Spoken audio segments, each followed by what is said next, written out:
Сәлем достар, бүгін біз Шам театрының екеуміз жайлы қойылымына келіп тұрмыз. Және де бұл менің блогым.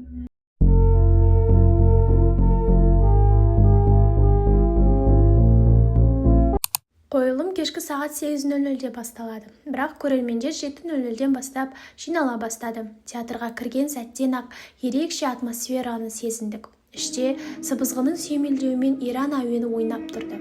Кіреберісте баннер ілініп, көрермендер естелікке суретке түсіп жатты. Ал екінші қабатта қойылымда қолданылған костюмдер қойылған. Сонымен қатар Шам театрының бұрынғы танымал номер 37 қойылымының элементтері де байқалды. Қойылым сюжетінде Сара қызының болашағы үшін елден кеткісі келеді. Ал Назар ауыр халдегі әкесін тастап кете алмайды. Олар ажырасуға өтініш бергенімен, өмір оларды әлі де бір-біріне байлап тұрды. Назар әкесіне қарау үшін күтуші әйелді жұмысқа алады. Бір күні олардың арасында жанжал шығады.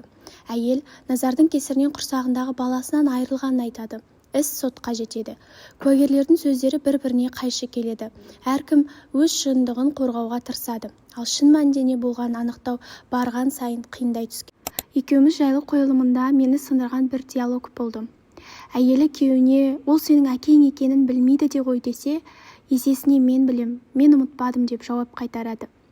Біз осы жерде бала мен ата-ана қатынасын құратын тек бір тарап емес екенін түсінеміз.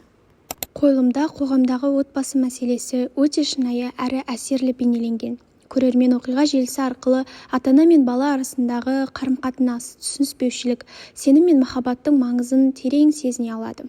Қойылымды көре отырып, әр адам өз өмірімен байланыстырып, өзіне керек ой түйеді. Бұл туынды тек демалу үшін емес, сонымен қатар ойлануға, жақын жандардың қадірін түсінуге себеп болады.